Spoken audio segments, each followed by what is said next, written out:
بسم الله الرحمن الرحيم تبارك الذي بيده الملك وهو على كل شيء قدير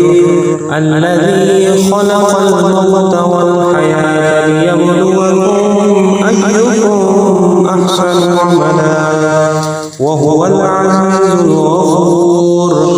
الذي خلق 7 سماوات طباقا ما ترى في خلق الرحمن من تفاوت فارجع البصر هل ترى من فطور ثم ارجع البصر مرتين ينقلب إليك البصر خاسئا وهو حسير ولقد زينا السماء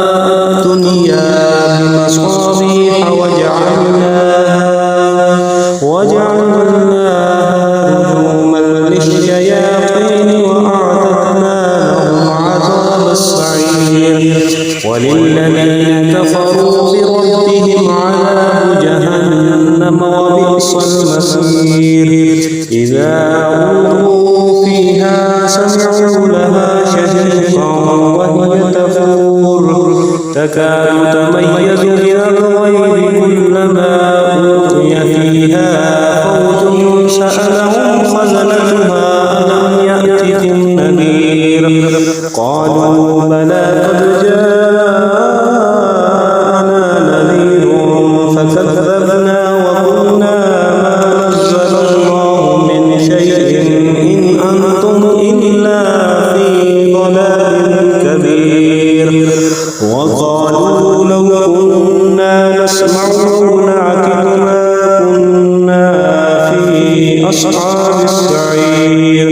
فاعترفوا بذنبهم فسحقا لأصحاب السعير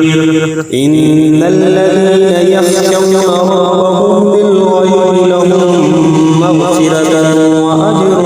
كبير وأسروا قولكم أو اجهروا به إنه عليم بذات الصدور ألا يعلم من خلق وهو اللطيف الخبير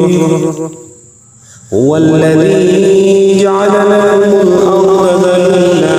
فامشوا في مناكبها وكلوا من رزقه وإليه النشور أأمنتم من في السماء أن يخسف بكم الأرض فإذا هي تمور أم أمنتم من في السماء أن يرسل عليكم حاصبا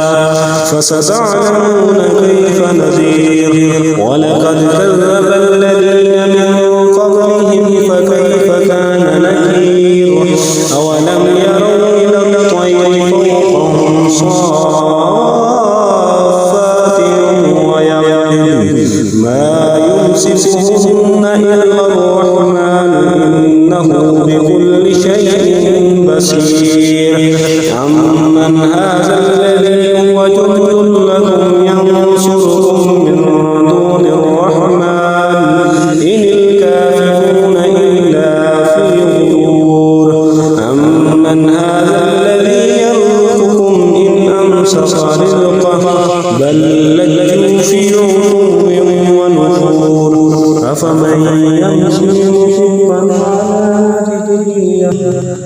أفمن يمشي مكبا على وجهه أهدى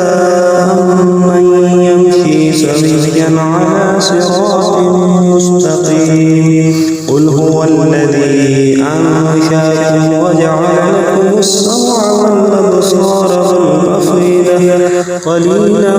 ما تشكرون قل هو الذي ذرأكم في الأرض وإليه تحشرون ويقولون متى هذا الوعد إن كنتم صادقين قل إنما العلم عند الله وإنما أنا نذير مبين فلما رأوه زلفة سيئت وجوه الذين كفروا وقيل هذا الذي كنتم